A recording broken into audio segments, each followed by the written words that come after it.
At the time, he was in the Ecuadorian embassy. Hiding out. Squatting there. And Ecuador were getting a bit fed up with him, to be honest. They meddled with his internet connection, so he couldn't use it for a while. I guess they switched it to TalkTalk. Basically the same as not having an internet connection, isn't it?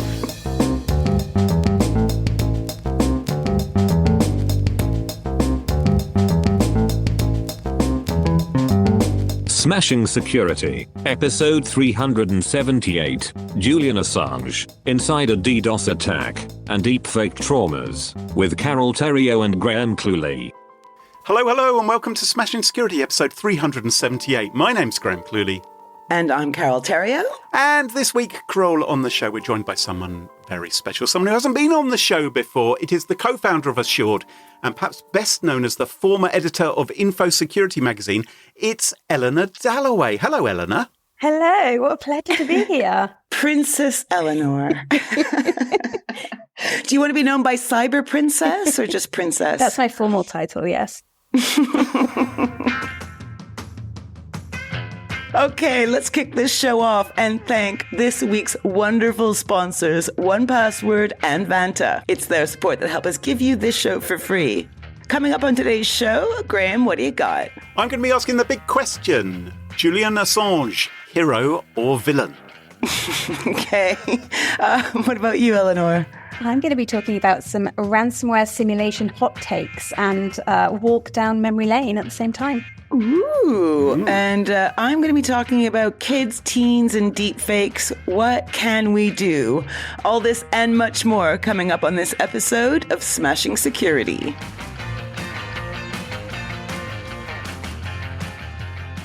Now, chums, on the day that we're recording this, news has broken that Julian Assange, the founder of Wikileaks, who's been holed up in Britain's Belmarsh prison for the past 5 years, and previous to that, he was squatting in the Ecuadorian embassy in London for 7 years or so. He is out. He's out of the UK. He's a free man, and obviously quite a controversial figure. We've talked about Julian Assange before. Back in episode 245, I think. We talked You're so smart for remembering that. Just off the top of your head. I know, he's incredible. Despite the advance in years, I can remember things like this. We talked about the US government's attempts to get him extradited to face trial. There was this wild assassination plan plotted by the CIA against Assange if he was ever bussed out of the embassy by Russian agents wanting to take him to Moscow. So extraordinary things have happened. And the truth is that Julian Assange, he's a bit of a Bond villain, isn't he? He would be a shit Bond villain. Would he? Come on. Why is that? He's an albino to start with. I mean, normally they have some sort of physical trait, don't they? A big scar or something. Wasn't there one with an albino cat? Oh, you mean a hairless cat? Blofeld had the cat. Yeah, yes, Blofeld. That's right. In his Nehru jacket. Yes, he did. Assange is complicated. He's obviously passionate in his beliefs, and, that can be admirable. But I find it a little bit of difficulty to feel comfortable really liking him. There are torrid tales of Assange. There are historic rape and assault claims which have been made in Sweden against him, as well as the well-known hacking-related allegations from the United States. First, with the release of almost 500,000 documents related to US action in Iraq and Afghanistan, containing a series of damaging revelations to the White House, including a video of a US helicopter attack in Baghdad that killed a Reuters journalist. He made himself back in 2016 the enemy of millions and millions of US Democratic voters because he published leaked emails which had been hacked from the DNC and the Hillary Clinton campaign in the run-up to the 2016 election. So for those of you who don't remember or too young to remember the pre-Trumpian days, Julian Assange published emails stolen from the Democrat Party and Hillary Clinton's campaign, emails that had been hacked from them by the Russian Fancy Bear gang, which has links to the Kremlin. And they were literally emails that had been sent to a server, right? In any organization, yes, you will get work-related emails, but you get a heck of a lot of personal stuff as well. Yeah. And he didn't redact any of that personal information. So as well as emails from Hillary Clinton or the hacked chief of staff, John Podesta, you also got other people's private emails, and they were made completely searchable. Yeah. On the WikiLeaks website. That was our big problem at the time. I remember episode 245, and I remember very little, as you know.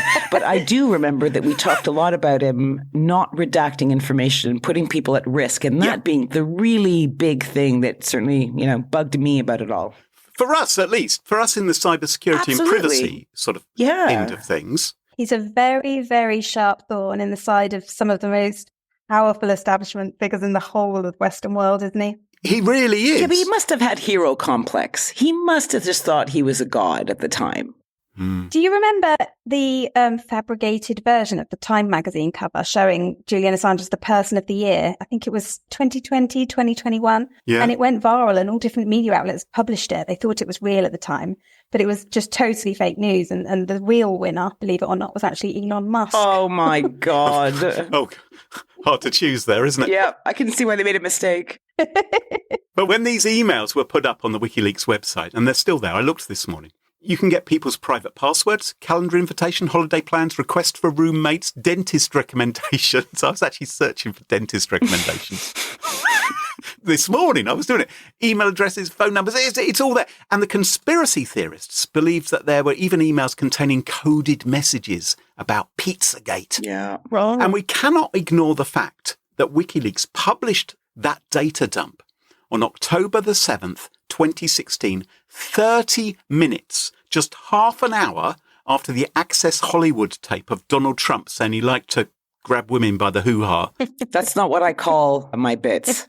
No, I just want you to know. That's not what you call your growler. That's right? not a typical name that I think most women use. Okay, all right. Lady bits. Lady bits. Anyway, Lady bits. So it was just after that. And of course, it was designed and timed to take attention away from Trump's terrible behaviour and damage Hillary Clinton's presidential campaign instead. So he could choose what to release and he could choose when, and he was weaponizing that. So I find it personally a little bit difficult to say, oh, he's just about freedom of the press and all information should be free. It's like, well, it's certainly under his kind of terms that he's doing that. Yeah, he didn't do it with a very strong ethical banner, I felt. You know, I that's what I found was very much missing. I don't have a problem with whistleblowers in general, but I think there's a responsibility that comes with that. For me, he pushed those boundaries a little bit.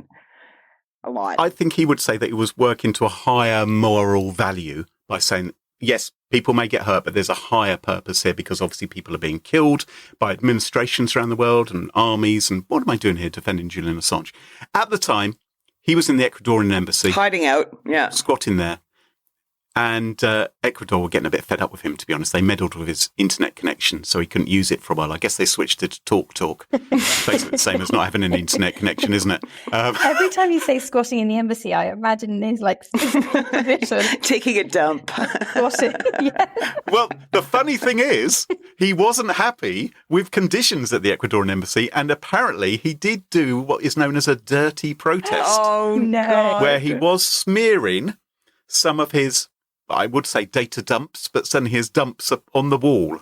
So if you do read up about this, he wasn't necessarily being the most lovely house guest. That is foul. That isn't the only reason the Ecuadorians wanted him out, of course. Really?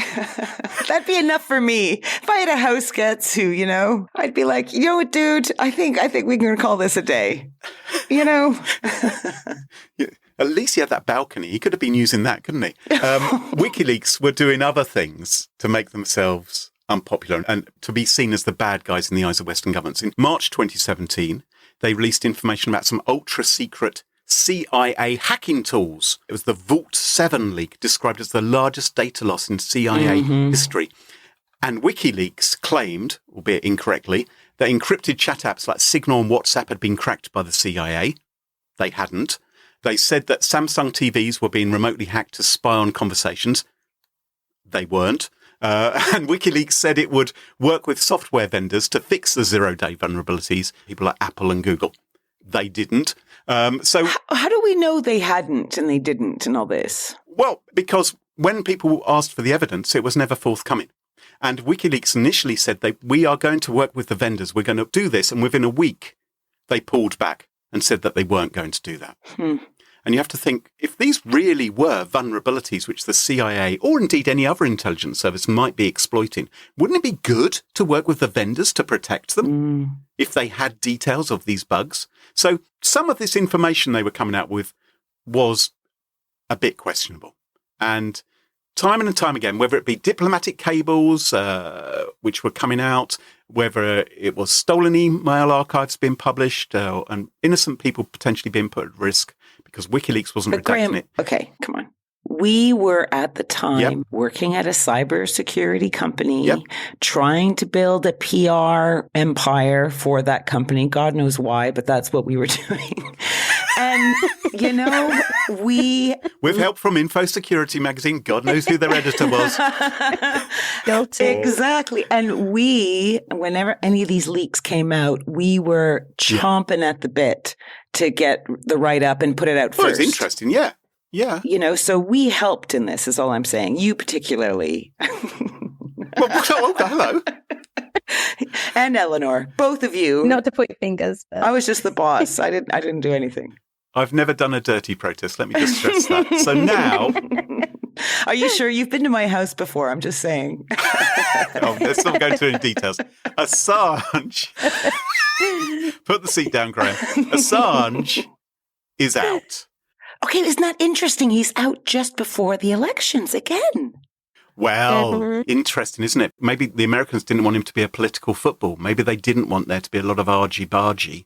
They didn't want him coming to America and facing trial and all that hoo-ha. He's agreed a plea deal. He's pleaded guilty to one charge. He won't have to spend any time in a US prison. His sentence is the time he's already served in Belmarsh in the UK. His health has been suffering. And they forced him to plead. The plea they've made him force is a conspiracy to violate the Espionage Act, which, according to the law, amounts to receiving and obtaining. This is interesting. Receiving and obtaining secret documents and willfully communicating them to persons not entitled to receive them.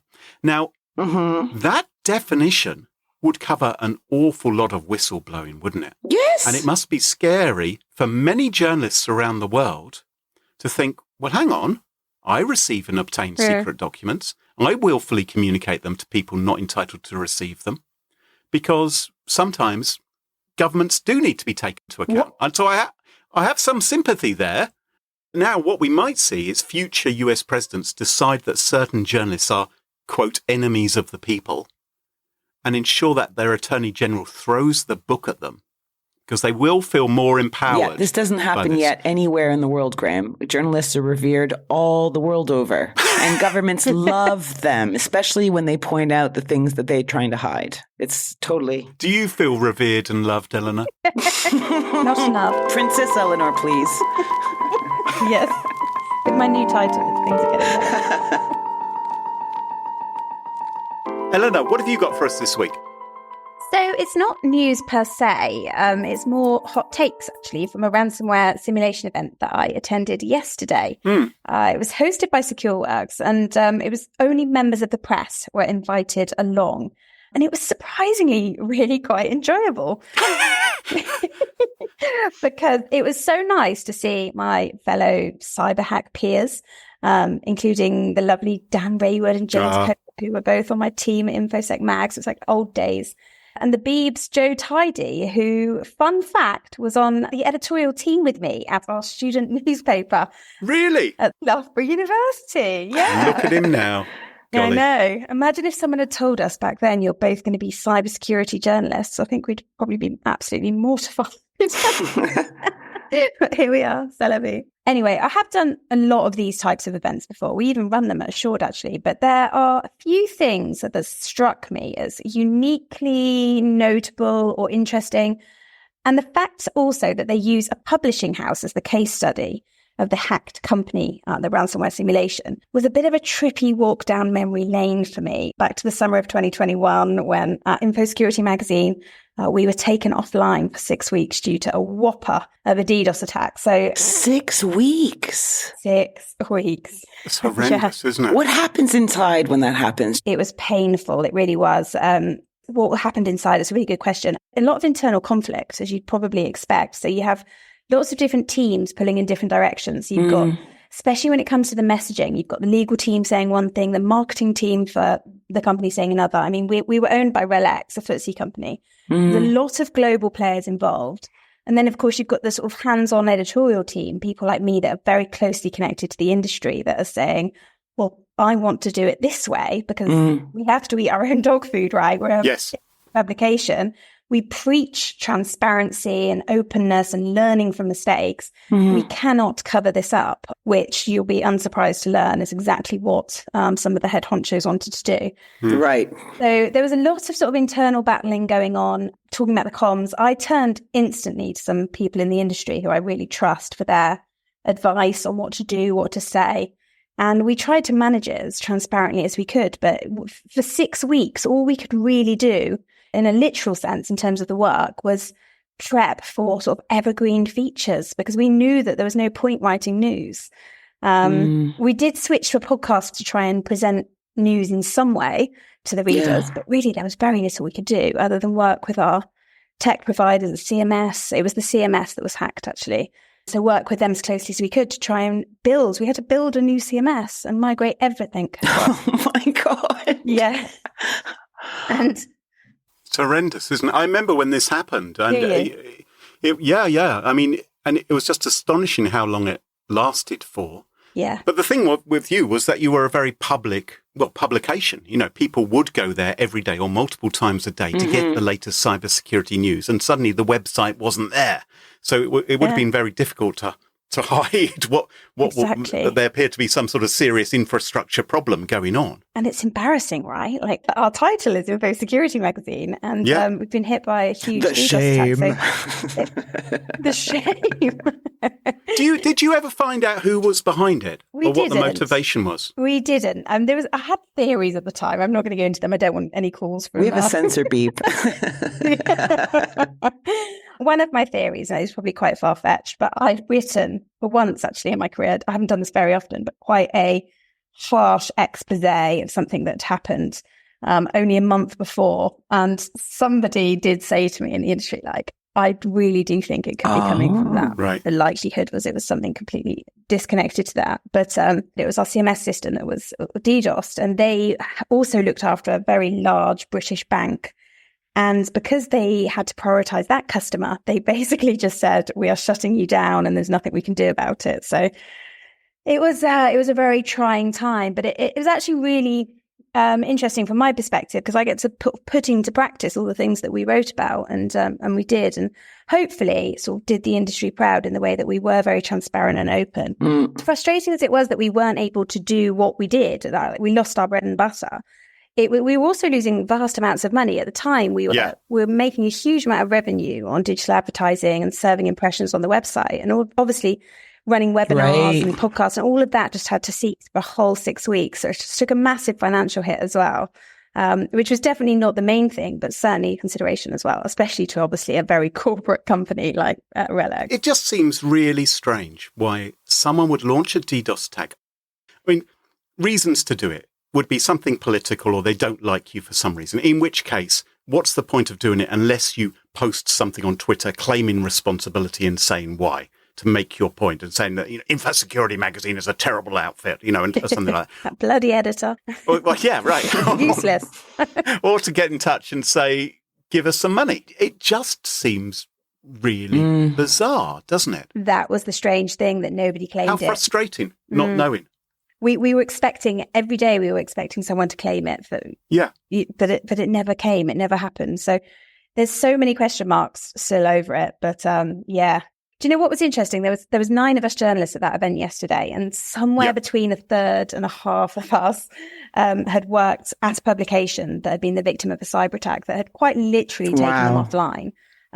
Obviously, well publicised that The Guardian had suffered high-profile attacks, including the ransomware in 2022. They obviously reported it on themselves, but we got some sort of insider scope on that yesterday as well. And he was saying that they had 3 hours once they discovered the attack to work out how to put out a print newspaper without any access to their software or service or any IT system. Yeah. And they bloody well did it. I mean, it's incredible. That was incredible, wasn't it? I was amazed when they managed to do that, because they carried on working despite all their IT systems effectively being shut down. So impressive. And remotely as well, because they shut the office down and told everyone to stay at home, and they still managed to spin that around. It's just amazing business continuity. But we all know, you say it how it is. You say as much as you can without saying too much. But one thing that a victim didn't want to say recently, they didn't want to use the word ransomware in their comms. So instead, they used the term unscheduled encryption. Oh my.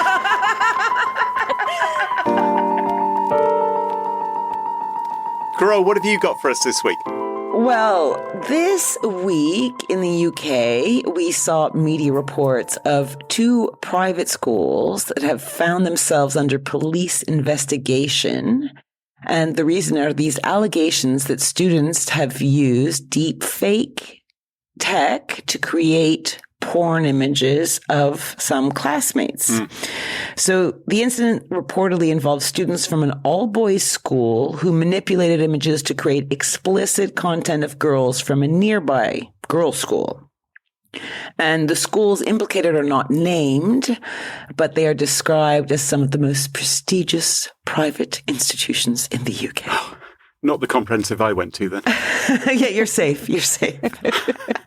And worse, these deepfake images, which look very highly realistic, were distributed and shared amongst the students at the schools.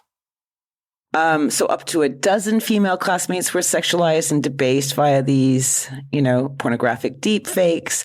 And, the whole thing is this is a case of a broader trend where the misuse of deepfakes to create non-consensual, explicit content is, becoming more prevalent because tools to make it happen are readily accessible and fairly simple to use, as far as I understand. Is that your take as well? I haven't been in the habit of creating deepfake nudes of my podcast co-hosts, but yes, I believe. I just want to stress that. But I meant in your research as a journalist. I'm not a journalist, for goodness' sake. I understand it is very easy to do. Yes. So teaming up with End Violence Against Women Coalition, Not Your Porn, and Claire McGlynn, this is a professor of law at Durham University. They're demanding that the next government introduces a new dedicated image-based abuse law. And actually, Glamour magazine shared a few stories, one that included the story of Jodie. This is not her real name. Jodie, she gets sent a link, and she opens it, and she finds images and a video of her appearing to have sex with various men. And the image was deep-faked, digitally altered to edit Jodie's face onto another non-consenting woman's body. Someone had apparently posted Jodie's face on a porn site and asked if any other users could create fake porn of her. And the thing is when something like this happens, it can haunt you for a long time, right? Because once it's out there, it's out there. So for Jodie, she said she faced years of image-based abuse. So Jodie's images were being used without her consent on dating apps and social media. One caption reportedly read, "What would you like to do with little teen Jodie?" Okay, so like let's take a pause here. So if this kind of thing happened to me now as like a woman in her 40s, I'd be effing distressed, right? I'd be seriously distressed that my face had been realistically knitted to someone else's body doing something porny or distasteful or whatever. I'd be horrified. Honestly, it's one of the scariest things, I think. And actually not just, it's more when it comes to my children, I think. I think about the pictures I put up on social media, on my sort of personal social media accounts. And you want to be able to share these cute moments with your children, right? You want to be able to show them to the world. But at the same time, there's this fear, I have this awful, awful fear that someone will take them and they will be used in the wrong way. It's a horrible, horrible thought. And Graham, I don't even know how to ask this or if it's even appropriate. Okay. Which means it probably won't be. Yes. Okay. But do you think it might be harder for some men to get their heads around the damage of this kind of action towards women? Basically, if there is a pic of your headshot attached to David Hasselhoff's nude body doing sexy times with whoever, you'd love it. David Hasselhoff would be extremely annoyed about that. Yes, I can understand the hurt that would cause him. You wouldn't care, though, really, would you? You wouldn't see, there'd be no negative impact or... Well, it'd just be ridiculous. I wouldn't wear red swimming shorts like that. So, it's... I don't think he's wearing red swimming shorts when he's doing the sexy times. Oh, okay. I see. I have had people do very crude things like that with my image. Unpleasant people who've pasted my image into other unpleasant images, not just my unpleasant image. And For real? yeah. Oh, Like what? I don't know if you really want me to say this, but I've had people who've taken my image and pasted it into pictures of bestiality. Oh my God. I was just going to say, what if that happened to you? Like, pulling a David Cameron, I was going to call it. Right? But like if that happened to you, it's upsetting. That would be the amount of shame and guilt that I would imagine women feel. What happened with me, I'm not suggesting it was deepfake or anything like that. I think it was fairly crude, but it was people who were upset with me for a ridiculous reason on Facebook and were posting up pictures of me and claiming that I was all kinds of unpleasant things, and also contacting the HR department of the company we used to work for. Yeah. Saying, do you realize you employ this guy? And at the time I was out on holiday in the Far East, and they were saying, we're going to burn down your house and we're going to shoot your partner and all sorts of other things as well. So that's really scary. That kind of thing has happened to me. And it is distressing, because, particularly when it involves other people as well. Or when they contact your place of work, or when they begin to make threats against people in your family. I think you just nailed my point. Like, if this is exactly how women feel when they are attached to bodies doing adult pornographic acts, right? Like, this is the feelings you're describing, I think, are universal across women who've gone through this kind of situation. I would think so. I mean, it's hard for me to put myself in that position, but I would imagine that a woman would feel very uncomfortable, because she might fear it's sending out a message that she's the kind of woman who's up for that and isn't afraid to be videoed or photographed doing it as well. And it's out for life.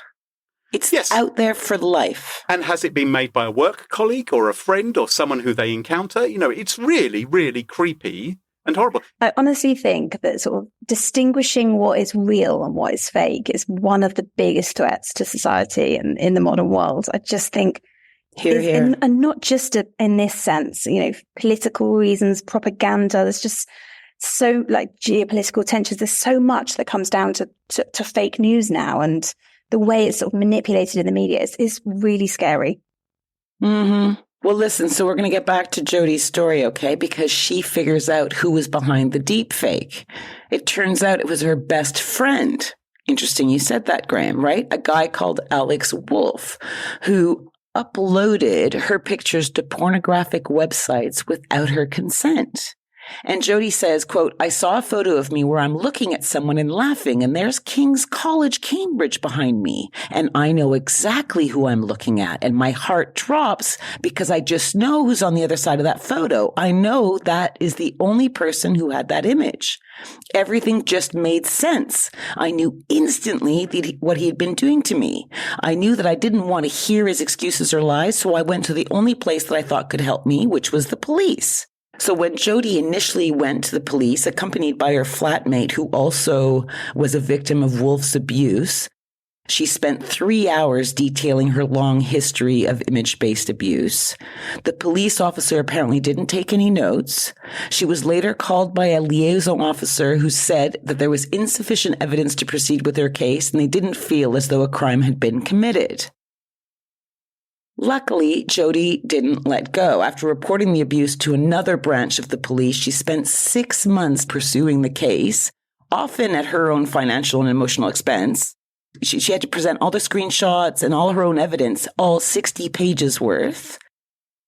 And she finally got her guy. Wolf eventually admitted to stealing clothed images of 15 women, including Jodi, from social media and uploading them to porn sites without their permission, and was convicted on 15 charges of sending, by means of public electronic communications, grossly offensive messages of an indecent, obscene, or menacing nature. And remember, this is in the UK, right? And the upshot here, when we get back to that private boys' school that were creating deep fakes of the girls at the nearby all-girls school, one of the parents said to the Times, this has been really hard for our daughter. To find out that these videos have been created of her and had been circulated was a horrible shock. And for her to see 7 weeks later that no one has been disciplined and that she has no form of apology is even harder, which I get. Yeah. When young people go through enough as it is, don't they, without having to deal with this kind of shit. Yeah. I mean, I'd love to know what you guys think here, but Parents, schools, communities are not properly equipped to handle the dangerous growth of tech used to sexualize or demonize or, demean or distress girls and young women, or anyone for that matter. And there's a lack of sufficient legal recourse, right? So that makes the whole situation worse as the technology gets more easy for anyone to get their hands on.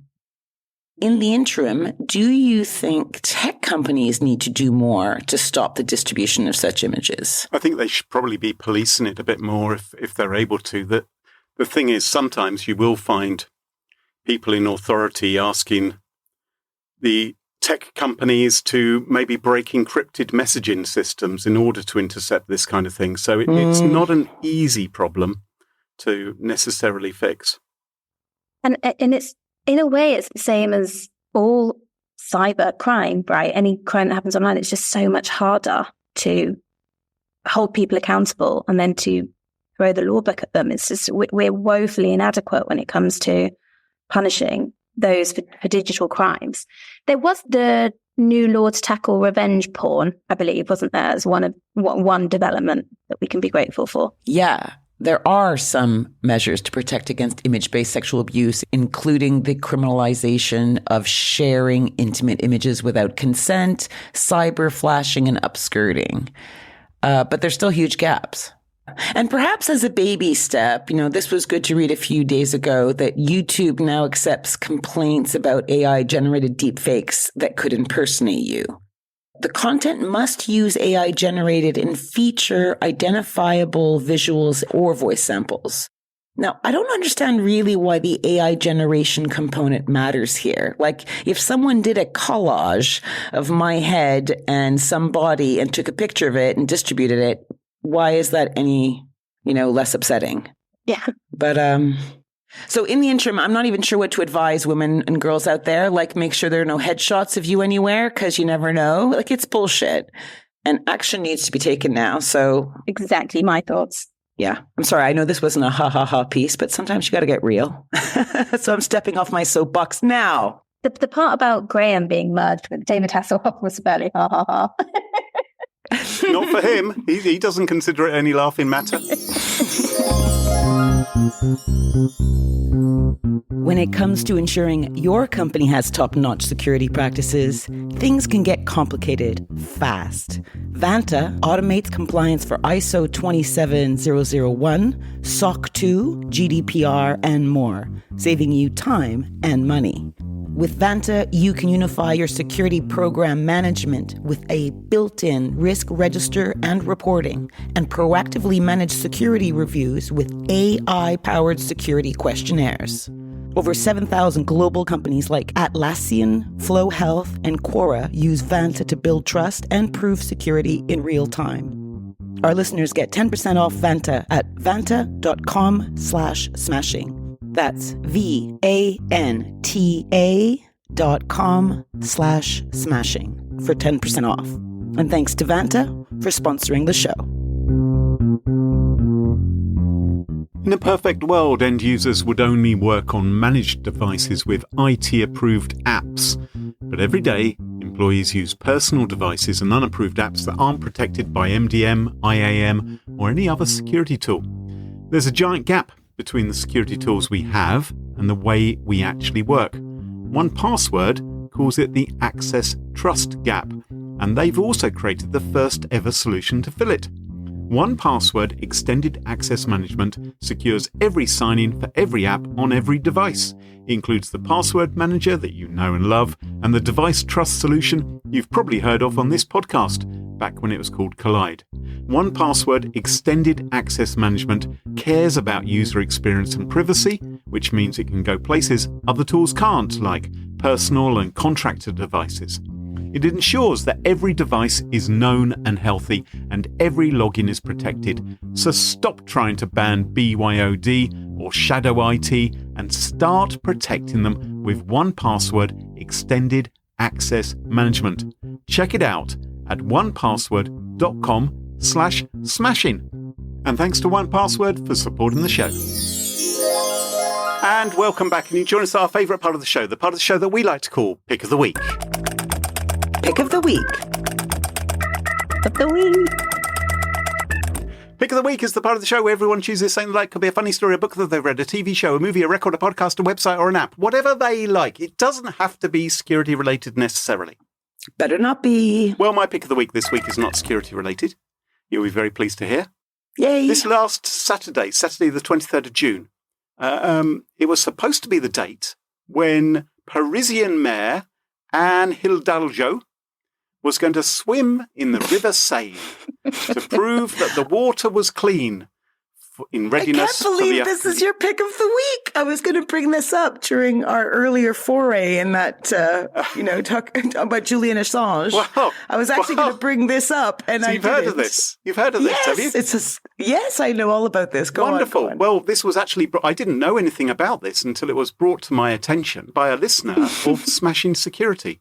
Let me thank Friezo Mosselmans, who has been in touch about this pick of the week because he thinks this is fantastic. So the Parisian mayor was going to swim in the Seine to prove the water was clean because they've spent 1.4 billion euros trying to make the water safe enough for the triathlon and the open water swimming event scheduled to take place in the river. How depressing is it that it's not safe enough to swim in? It's just makes me heartbroken. Don't fear, anyway. because the Parisian mayor said that last Sunday, they were going to swim in it.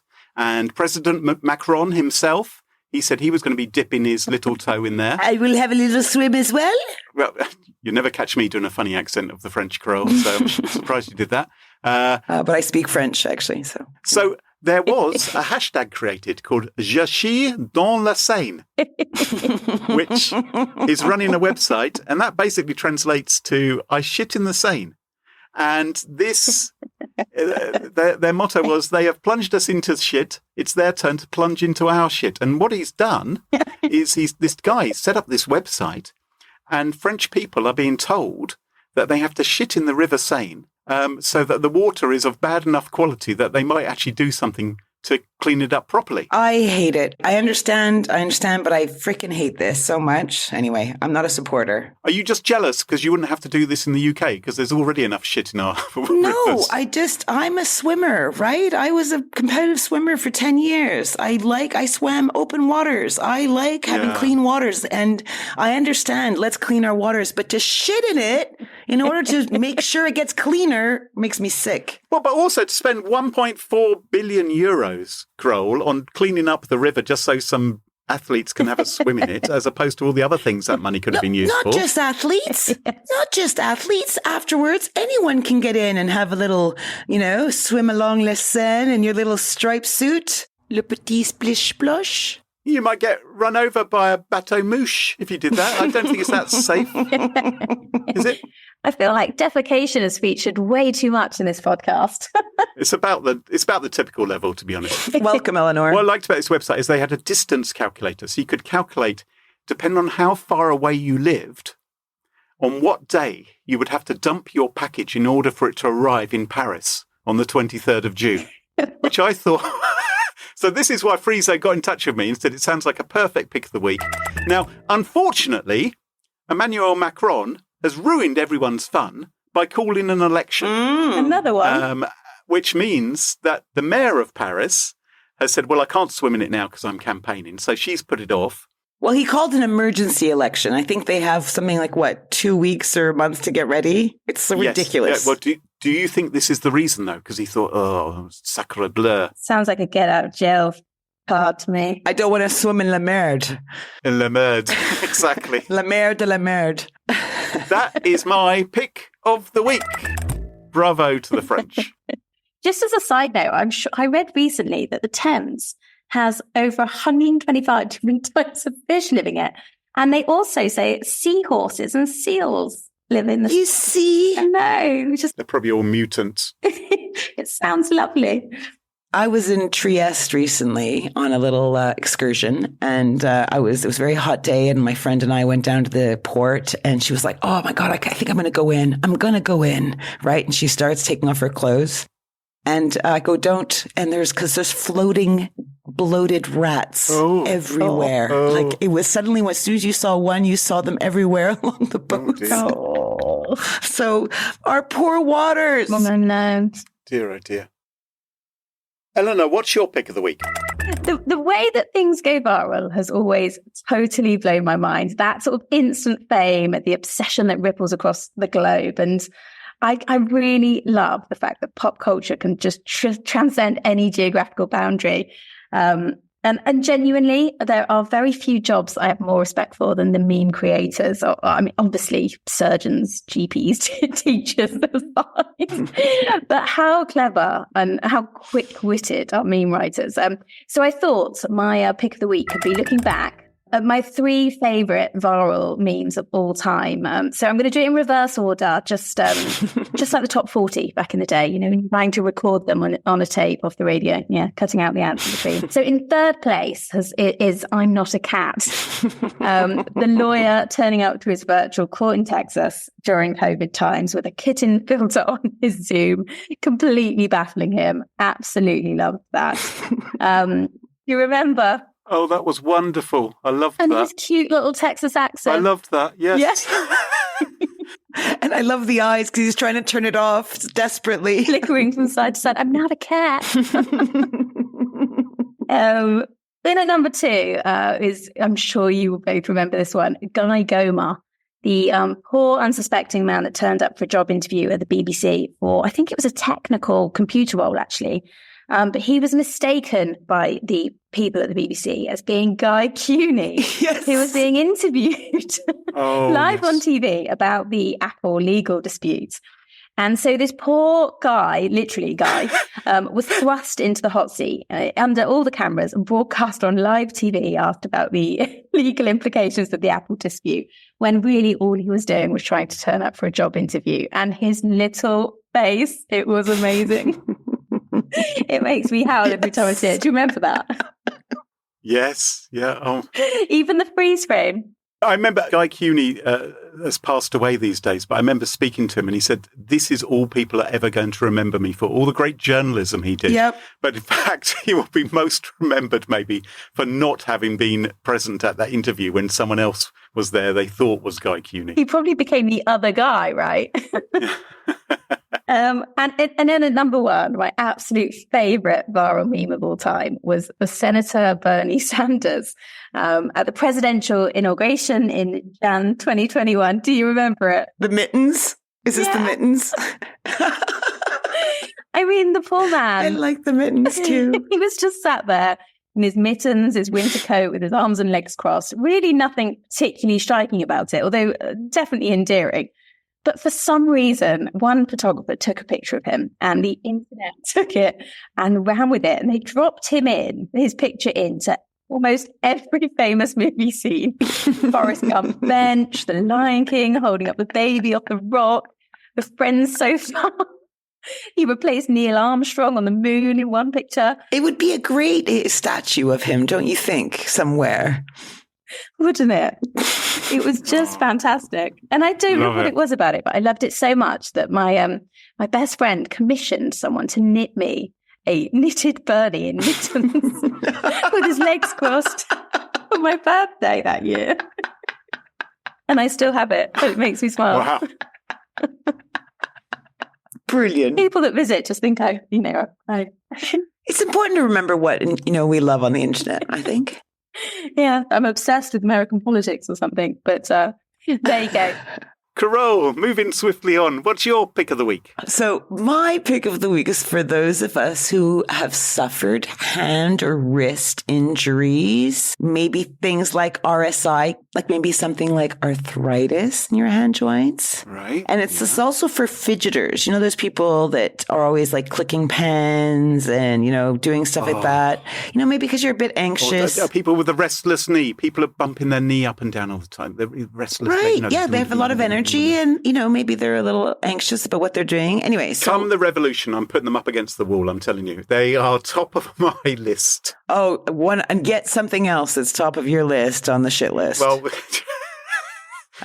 Now, look, my hands, as you guys know, are super important to me because, in my other life, I try to do art and I paint and sketch, and I need my hands to do that. And the trick is try and keep them strong and mobile. So there's a lot of gizmos out there to help strengthen hands, like spring-loaded thingies and fidget toys and all kinds of stuff. But they're all kind of irritating to me so far. Too big, too noisy, I don't know, I'd lose them. I'd not bonded with any of them. But I found one. My neighbor introduced me to this physical therapy tool called like a rubber egg. Okay. And these eggs come in different resistances. So they're like really egg-sized, egg-shaped. And you just can squeeze them and hold on to them and play with them when you're doing anything. Like right now, I am doing that with my hand and you can't hear anything because it's silent. Right? Which is fantastic. So when you're recording a podcast and you need to fidget, because I'm a fidgeter, you can do it without being annoying. And plus my hands are getting way stronger. So that's a crazy pick of the week, but it's a really good one. So if you know anyone with like arthritis or hands that are getting stiff or have an injury. What are they called again, Carole? These are like hand exercise egg-shaped physical therapy tools. There's loads of different brands out there, right? So I've put a link in the show notes to the ones that I like, the ones I've tried. But literally it's just a piece of rubber in an egg and it has a good little texture and I don't know. I love them. So that's my pick of the week. Oh, terrific. Well, that just about wraps up the show for this week. Thank you so much, Eleanor, for joining us. I'm sure lots of people would love to follow you online. What's the best way for folks to do that? So on Twitter, I'm just very imaginative at Eleanor Dallaway. And on LinkedIn, you can follow Assured Cyber Insurance. And you can follow us on Twitter at SmashInSecurity, no G, Twitter and last ever G. And don't forget to ensure you never miss another episode. Follow Smash Security in your favourite podcast app, such as Apple Podcasts, Spotify and Pocket Casts. And huge thank you to our episode sponsors, Vanta and 1Password. And of course, to our wonderful Patreon community. It's thanks to them all that this show is free. For episode show notes, sponsorship info, guest list, and the entire back catalog of more than 376 episodes, check out smashingsecurity.com. 376, Graham. Oh my God. 377. It's more than three. Well, this is episode 378, Carole. But that's still impressive. Until next time. Cheerio. Bye-bye. Bye. Bye.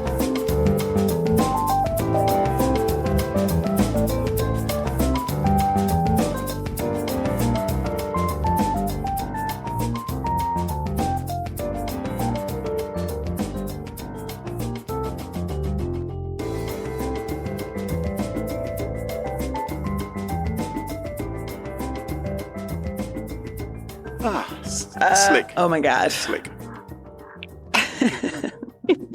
It wasn't that bad. Well done for being under the desk. Thank you. You must be time. so uncomfortable. Thank you so much, Eleanor. And when the hottest day of the year. Oh, it is hot, isn't it? I'm going to send you a couple of snaps. Yeah, send us some snaps, but maybe just tell, as a final Easter egg to our listeners, tell them how you've been positioned this entire show. So I'm currently sat under a round table in a meeting room in my office that's got sweaty gym towels that I've stolen off of the boys that work in the office. Ooh. Like creating a den, like a little child's den, and I'm sort of hunched underneath it. It's actually very cozy, despite being very uncomfortable.